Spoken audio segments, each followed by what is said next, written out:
back to my channel. Today's video is inspired by Drawing with Waffles video regarding monochromatic watercolor study. I think she titled it, "It's Not Easy Being Green," because the color she chose to study was, of course, a beautiful emerald green. She went ahead and picked a landscape scene in which to practice really getting tonal range in her watercolor, and I found that to be very inspiring. So I wanted to give it a try. I picked Burnt Sienna, which I have from Daniel Smith in a little tiny 5ml tube. Squeezed a little bit of that out on my palette. I first did a couple of swatches, but I was really only looking for like a deep tone and a medium tone and a light tone. So I didn't spend too much time swatching. I do regret choosing Burnt Sienna because Burnt Sienna by itself does not actually have, it doesn't get very deep in color. Like, it's a very rich color, but it doesn't get dark. Drawing with Waffles chose a color that got very dark, and she was able to really push her contrast, but that's not something I was able to do. You'll see me really struggle to get the darks in here.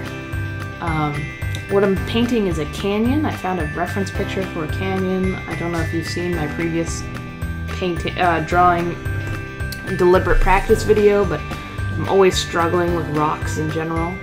And so I thought this would be a good opportunity to give this another try. I actually think this turned out pretty well, at least on video it did. I can't say I'm too impressed with it in person, but it looks better on the actual video than it does in person, thankfully. Here I'm trying to add Burnt Sienna directly, without adding any water, directly to the paper in order to get as deep and rich as possible, which does work a little bit. It does work pretty well, but you know, it's finding that happy medium where it's not too harsh, it's not too, you know, crazy. I think, though, adding this deep color in at this point was the way to go, because then I was able to sort of blend it out a little bit and really enhance those shadows.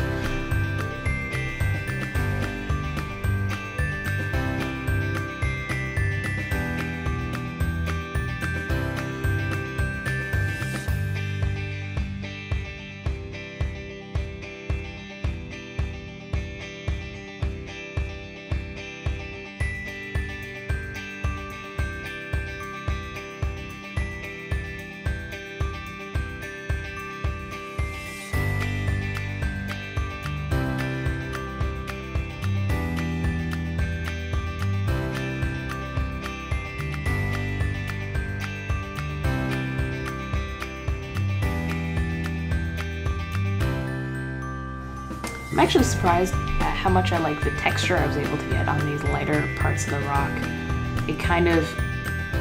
I did a up and down stroke along that left hand rock face, and it made it look like there was some striations in there. And it was just an unintended textural addition to that face, but it looks good, and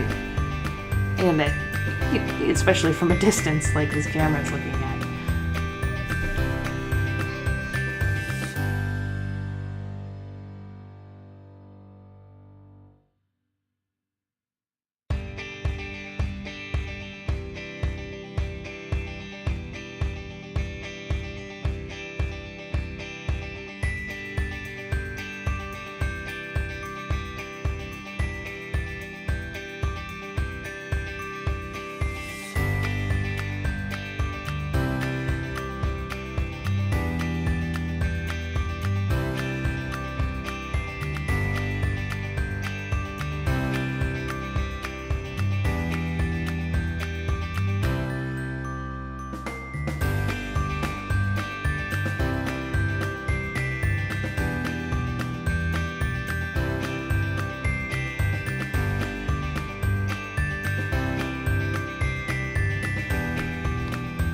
I am surprised by, even though Burnt Sienna is not a dark color, I am surprised how deep I was able to make the colors work out.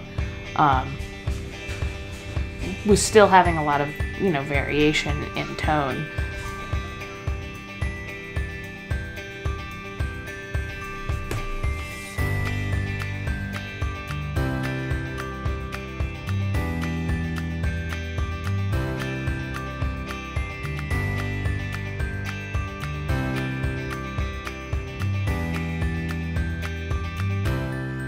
So after reviewing the reference picture I was looking at a little bit, I decided to go in and try to add more texture into these shadows and add more depth into them. And it really does sort of bring out the contrast in the rock face. And I did find myself sort of making it up, which is not a great, it's not a good technique to use if you're going for something more realistic looking. The shape that I initially drew on the page as I was examining the reference wasn't quite accurate, and so I just, I went with the intention of what I was trying to make, and added, details that were similar to what was in the picture. This sort of like bulging part of the rock on the interior face here, and some other components. But it's okay if it comes from your head sometimes. It doesn't always work out. It's probably less likely to work out if it comes from your head. But, I enjoyed doing this and trying to figure out how, if the shape had been the way I had drawn it, how that might have looked. I don't like that big crack that I put in it. It's fairly accurate to the actual reference, except for the fact, of course, that it's brown instead of deep shadow. And that's, I think, why it doesn't look right. Anyhow, I really appreciate you stopping by today and checking me out. This is pretty much how it looks for the end of the video here. I'm in preparation for Inktober, and beginning in October, I will have a video up for every single Inktober prompt. So please subscribe so you don't miss any of that. I'd appreciate if you like or left a comment. That would be awesome. I still have never received a comment. Or honestly, I think a like from anyone but my husband. But I'd really love to hear from you. Have a good day.